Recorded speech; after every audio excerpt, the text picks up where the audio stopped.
everyone, a very warm welcome. This is the news on NTA International, reaching you live from Abuja, Nigeria's capital. My name is Justin Bemunye, and Shegun Ajay will be the sign language interpreter. First, let's look at the headlines. Federal government inaugurates Inter-Ministerial Committee on Supreme Court judgment on local government autonomy. Mayor of Leeds advocates international higher education partnerships to achieve United Nations Sustainable Development Goals. Plus, Nigeria and Cuba sign pact in area of pharmaceuticals for the benefit of both nations.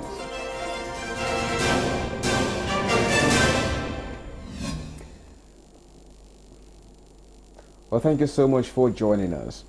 In an effort to cut down cost of Nigeria's participation in the upcoming COP29 in Baku, Azerbaijan from November 11th to 22nd, 2024, President Bola Tinubu has approved the cutting down of costs worth 10 billion naira and the establishment of a climate accountability and transparency portal for Nigerians to have access to expenses that will be incurred during the meeting. Presidential spokesman Ajuri Ngelale, while briefing State House correspondents, said this is coming considering significant waste in the last meeting in Dubai. State House correspondent Abdurrahman Jibrila reports that the Office of the Special Presidential Envoy on Climate Action and the National Council on Climate Change has concluded an exercise aimed at ensuring the implementation of measures that would ensure that whatever is spent ahead of COP29 has a function that will lead to the economic empowerment of Nigerians and the economic development of the nation. Here to inform the Nigerian people that the National Council on Climate Change, in collaboration with my office, has established the Climate Accountability and Transparency Portal, which will, among other things, ensure that all members of delegation across ministries, departments, and agencies, and including even the legislative branch of government, will be captured on a transparent portal. This will mean that Nigerians will have full and real-time access into the numbers of who is attending and those who government is sponsoring to COP29. This will also ensure that anyone who is attending this conference has an economic imperative to be at that conference, engaging with companies, multilateral partners and stakeholders who will attract finance and opportunity into the country for the benefit of our people. Ahead of the COP29, the committee has also resolved that there will be no showcase pavilion as part of the federal government's cost reduction efforts, recognizing that what can be achieved in a showcase pavilion can be achieved in a far more economically efficient mode by effectively utilizing the delegation office, which is saving nearly $500,000, costing less than 10% of the cost of the showcase pavilion. This is the change that Nigerians have asked for. This is the change that President Bola Ahmed Tinubu is giving to them. Furthermore, while we ensure that we are not getting involved in high-end purchases of pavilion spaces at a time when our people are grappling with economic difficulty, we are also ensuring that some of these wasteful platforms that give rise to consultancies and subcontracts for lighting, for technological provision, that these are elements that can be provided directly from the Secretariat of the National Council on Climate Change. With all of the savings through the provision and implementation of the Climate Accountability and Transparency Portal, as well as our active cut down of expenditure items that were found in the COP28 expenditure profile.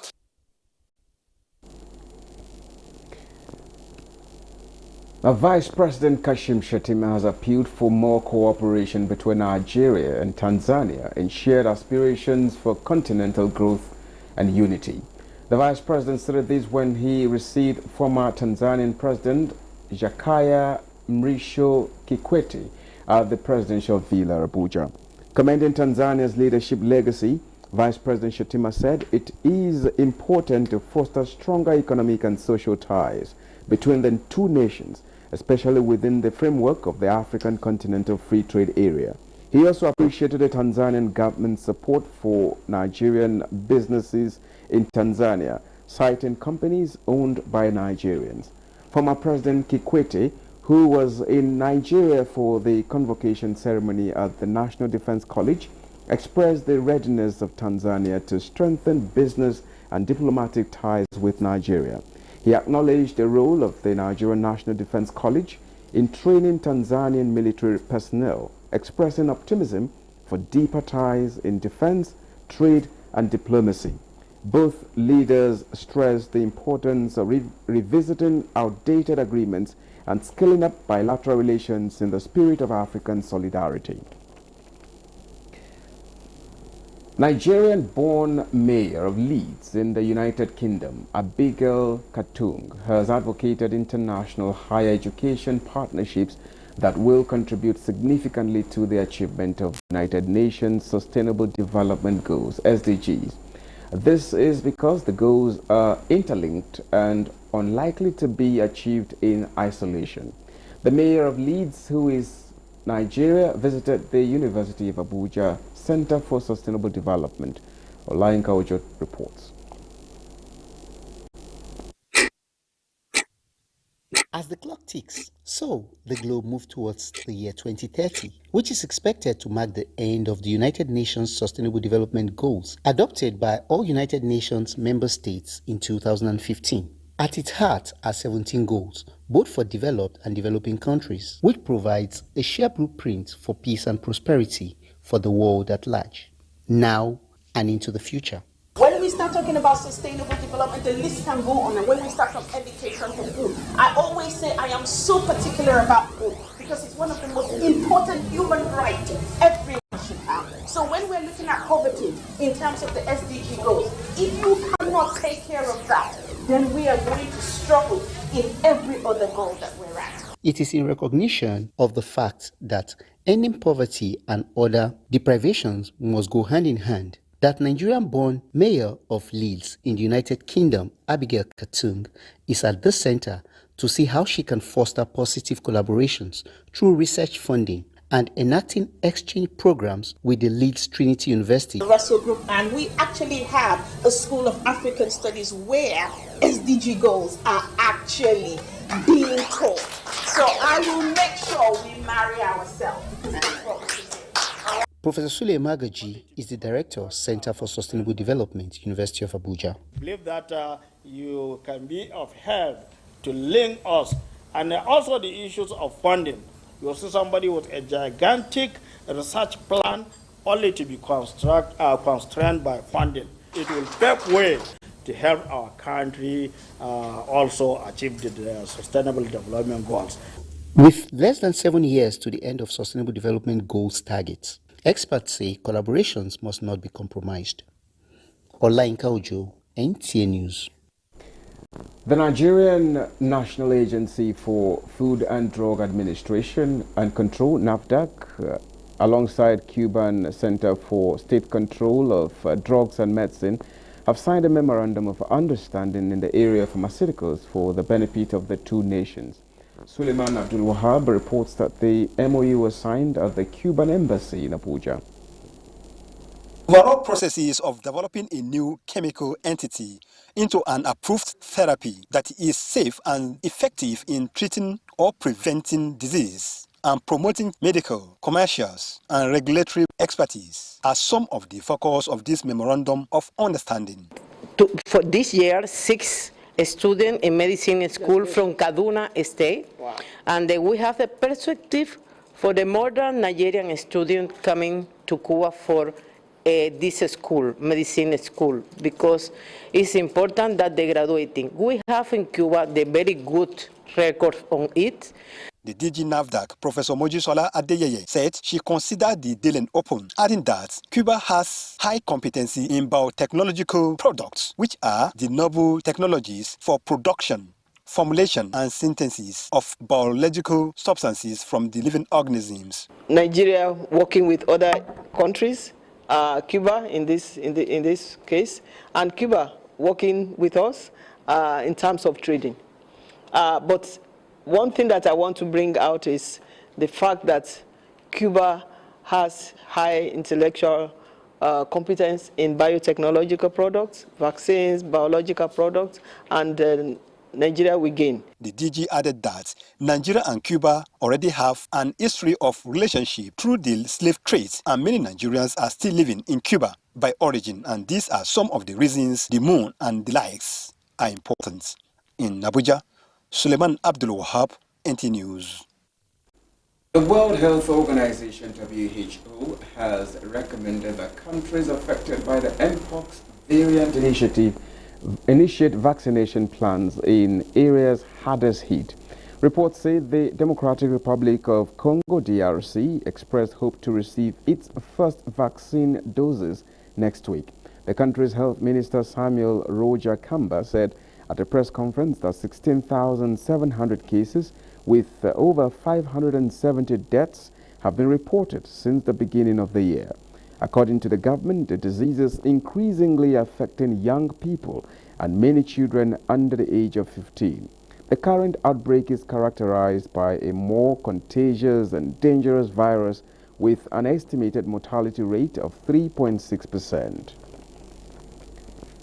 Now to Uganda, where the country's Ministry of Health has designated more than 20 districts along its border with the Democratic Republic of Congo as high-risk areas for Mpox transmission.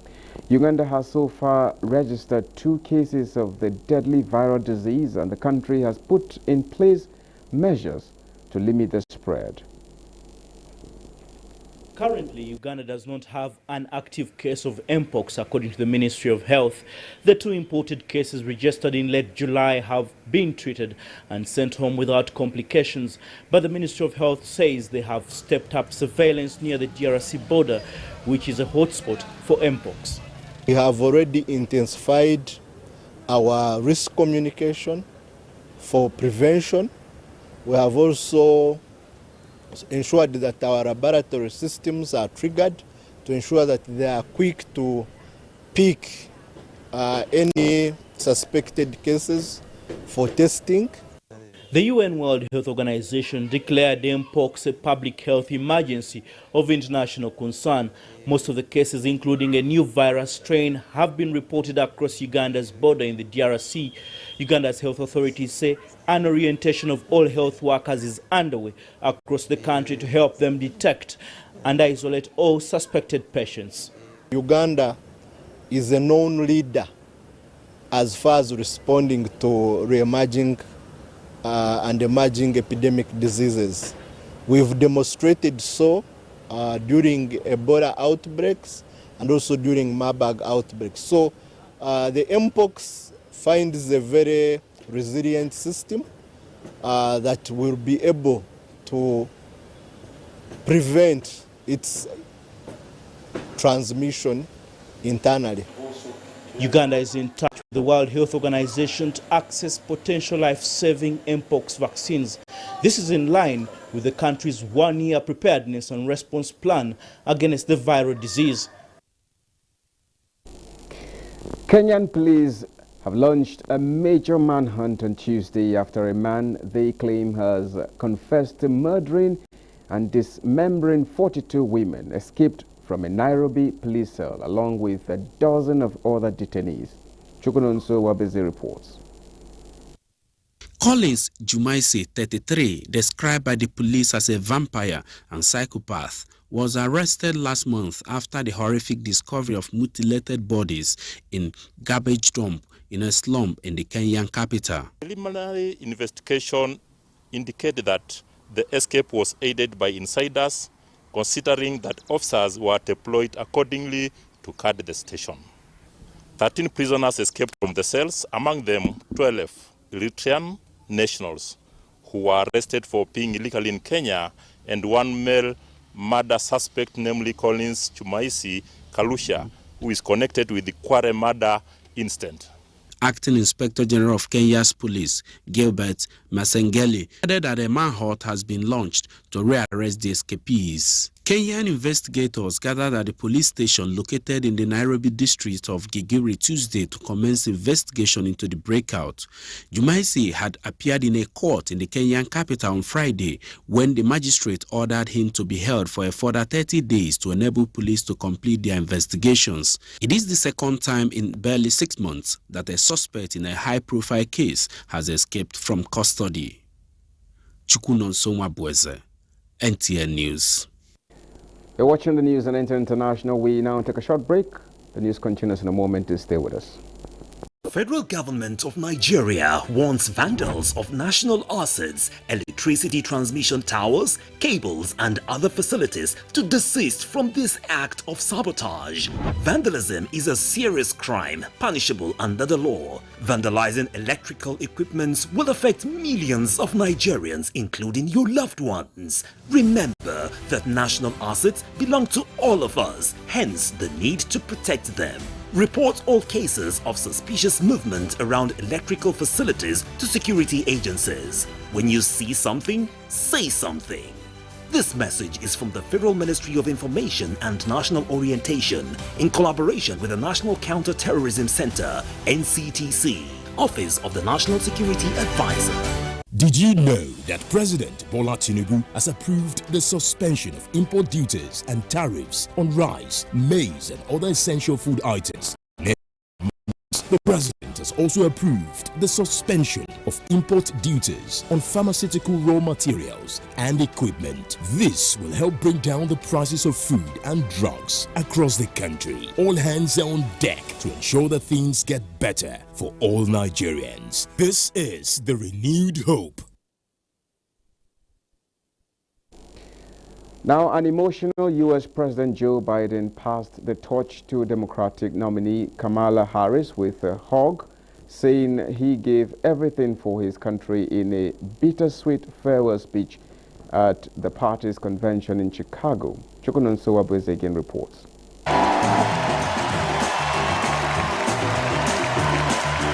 America, America, I gave my best to you, the 81-year-old Biden said, quoting a patriotic hymn during a nearly hour-long address that ran through his achievements while urging voters to back his vice president against Donald Trump in the November polls. It's been the honor of my lifetime to serve as your president.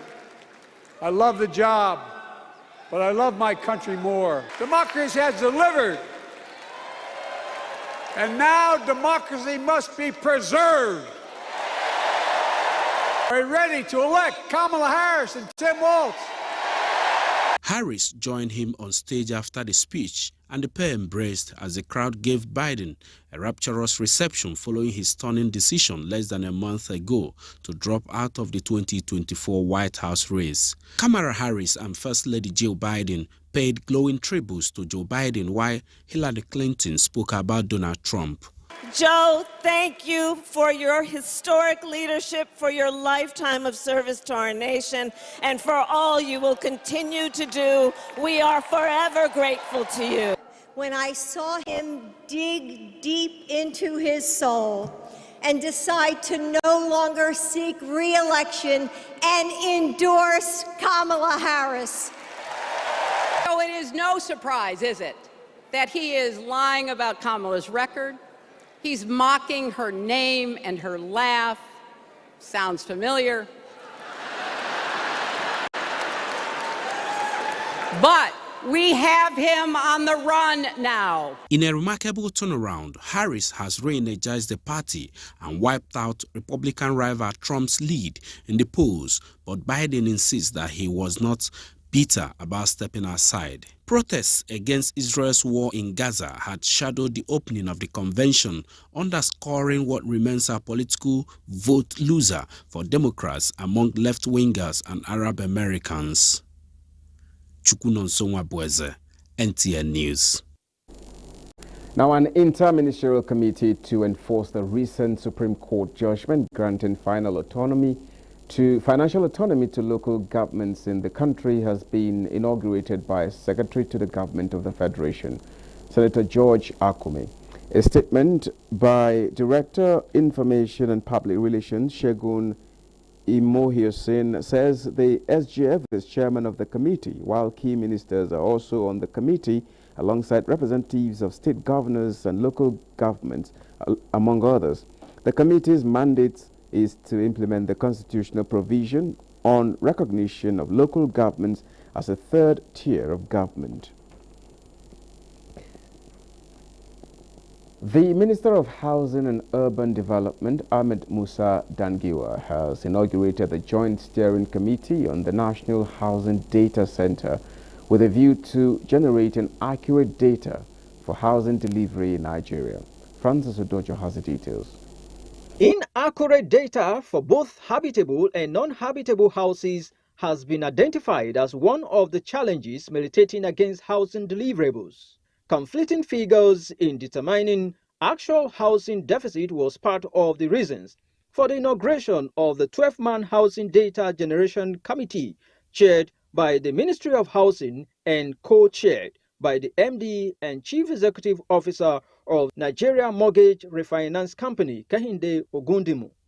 The committee has been established as a key strategic partner among key stakeholders in Nigeria's housing market, with the mandate to develop and implement a blueprint for ensuring transparency and essential and ease of access to housing data in Nigeria, which will be essential for policy and decision making towards affordable housing and well-being of Nigerians. The key deliverables of the committee includes develop framework for setting up the National Housing Data Center and creating data gathering channels from the private and public institutions. This joint steering committee will oversee all matters outlined in the terms of reference, including and providing direction and oversight. Honourable Minister, we assure you that as a committee we will work towards making this assignment realized on time. We believe that if we have proper data, it will help us as an institution to identify where our target market is, who can afford what kind of house, and then that will also help us to plan. The committee are expected to set up its technical unit and complete its responsibility within 12 months. Francis Udojo, NTA News. As arrangements gear up for the 25th anniversary of the National Hospital, the Apex Health Center is soliciting the support of the Nigerian Television Authority, NTA, for the success of the Silver Jubilee celebration. Elizabeth Omori reports that Director General Salihu Abdulhamid Dembos, during a meeting, assured the management of the hospital of NTA's unflinching support. The National Hospital for the past 25 years has been committed to delivering high-quality patient care and advancing medical research. Having achieved so much in the health sector over the years, it's time to roll out the drums to celebrate achievements in providing comprehensive medical services. And this, the Chief Medical Director of the hospital says, will be achieved with the support of the foremost media organization, the NTA. Collaborating with the NTA, which has the largest viewership, I would say, in the continent, means that we'll be able to now show the whole world what we are able to do. Director General, NTA, assured the management of the hospital of necessary support to amplify activities of the care center. The NTA is committed to using our platforms to further amplify the success of the National Hospital and to bring to light the remarkable stories of healing and care that emerge from your institution. Activities lined up for the commemoration of the anniversary will kick off on the 2nd of September 2024. Elizabeth Omori, NTA News. Now let's have a quick check on Wednesday's weather prospect.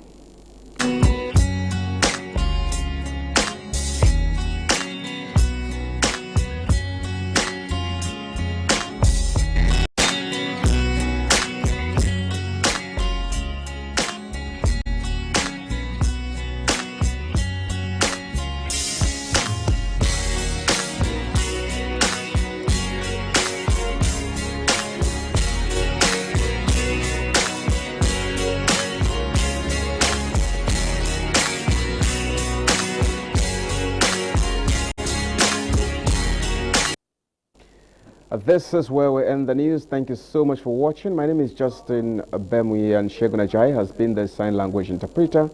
And we say bye for now.